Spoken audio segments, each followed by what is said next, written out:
ভারতের দক্ষিণতম রাজ্য তামিলনাড়ুর একটি বিশেষ পর্যটন কেন্দ্র হল কন্যাকুমারী।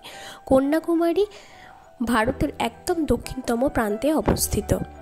এখানে ভারত মহাসাগরে বঙ্গোপসাগর, আরব সাগর এসে মিশেছে, 3 সাগরের মিলনস্থল। কন্যাকুমারী সাগর সঙ্গমে সূর্যোদয় সূর্যাস্তের দৃশ্য বিশেষ আকর্ষণ প্রদান করে পর্যটকদের কাছে।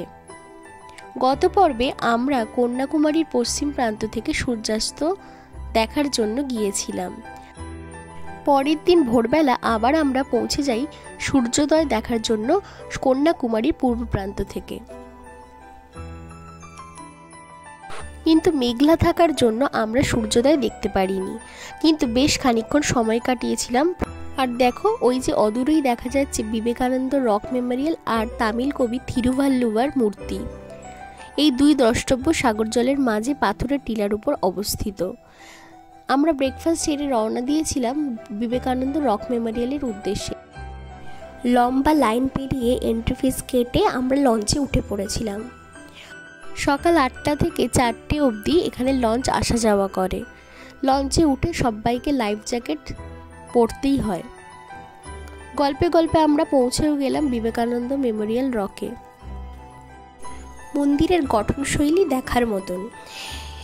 এন্ট্রি ফিস কেটে মন্দিরে প্রবেশ করতে হয়। একদিকে আছে বেলুড় মঠের সাদৃশ্যের এই মন্দির, যেখানে বিবেকানন্দের পরিব্রাজক রূপ দেখা যায়। 1892 সালে এখানে বিবেকানন্দ ধ্যানস্থ হয়েছিলেন। এখান থেকে চারিদিকে সমুদ্র, 3 সাগরের সঙ্গম দেখা যায়। আর অদূরেই আছে তামিল কবির মূর্তি।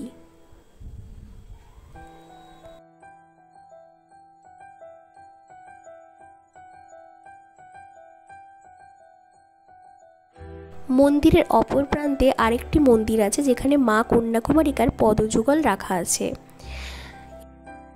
এখন আমরা মূল ভূখণ্ডে ফিরে আসার লঞ্চ ধরেছি। আজই আমরা কন্যাকুমারিকা থেকে রওনা দেব কোভালামের উদ্দেশ্যে ভায়া পুভার হয়ে। কন্যাকুমারিকা থেকে পুভার 71 কিলোমিটার দূরত্ব, আর পৌঁছতে সময় লেগেছিল প্রায় 2 ঘন্টা। আমরা পৌঁছে গেছি পুভার। কন্যাকুমারিকা থেকে একদিনের জন্য পুভারে আসতেই হবে। নদী সমুদ্রে মেশার আগে অনেক শাখায় বিভক্ত হয়ে সমুদ্রে মেশে। পুভারেও নেয়ার নদী আরব সাগরে মিশেছে বিভিন্ন শাখা উপশাখায় বিভক্ত হয়ে, আর তৈরি করেছে অজস্র খাড়ি। এইটির নামই হলো পুভার। ঘণ্টাখানেক এই পুভারে ভেসে বেড়ানোর অভিজ্ঞতা অতুলনীয়। প্রাণ ভরে অক্সিজেন সংগ্রহ করে মানসিক শারীরিক ক্লান্তি অবসান হয়। আমরা বোটে করে যেই সরু জায়গাটার মধ্যে দিয়ে এখন চলেছি, এটি হলো অ্যানাকোন্ডা কেভ। আর ওই যে দূরে দেখা যাচ্ছে ক্রস চিহ্ন, ওর নিচেই আছে মাদার মেরি স্ট্যাচু। আমরা ঘন্টা 2 জন্য এই অতুলনীয় সৌন্দর্যের ভেসে বেড়ানোর সাক্ষী হয়েছিলাম। আর দূরে ওই যে বালুতট দেখা যাচ্ছে, ওইটি হলো সি মাউথ, মানে যেখানে নিয়ার নদী আরব সাগরে গিয়ে মিশেছে। এখানে উচ্ছল জলরাশি ক্রমাগত আছড়ে পড়ছে বালুতটে।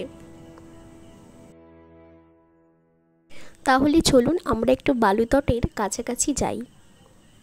এখানে আপনি যতক্ষণ পারেন সময় কাটাতে পারেন। আমাদের সময় সীমিত ছিল, তাই আমরা বালুতটে নামিনি। আমরা চলেও এসেছি একদম মোহনার মুখে, যেখানে নেয়ার নদী আরব সাগরে মিশেছে। এখানে নদীর গভীরতা অনেকটাই বেশি। আর ওই যে দেখা যাচ্ছে উচ্ছল জলরাশি কিভাবে বালুতটে আছড়ে পড়ছে। এখানে সারি দিয়ে বেশ কিছু স্পিড বোট, এমনি বোট রাখাও আছে। পুভার আইল্যান্ডের লবণাক্ত জলে অসংখ্য ম্যানগ্রোভ উদ্ভিদের সম্ভার দেখা যায়। এছাড়াও অসংখ্য নারকেল গাছও দেখা যায়। অফুরন্ত অক্সিজেন সংগ্রহ করে মানসিক শারীরিক ক্লান্তির অবসান হয় এই সফরে। পুভার থেকে অসংখ্য স্বর্ণস্মৃতি সংগ্রহ করে আমরা সোজা পাড়ি দিয়েছিলাম কোভালাম সি বিচের উদ্দেশ্যে। আরব সাগরের স্নিগ্ধ সৌম্য নীল জলরাশি যেন অনির্বচনীয় আধ্যাত্মিক লোকে পুণ্যিত করে সকল ধর্মের বর্ণের মানুষকে। আমরা আমাদের কেরালা ভ্রমণটি সম্পূর্ণ করেছিলাম পদ্মনাভ স্বামী মন্দিরে ভগবান শ্রী বিষ্ণুর দর্শন করে। তাহলে চলুন আজকের মতো টাটা, খুব তাড়াতাড়ি ফিরে আসছি আর একটি ভ্রমণ কাহিনী নিয়ে।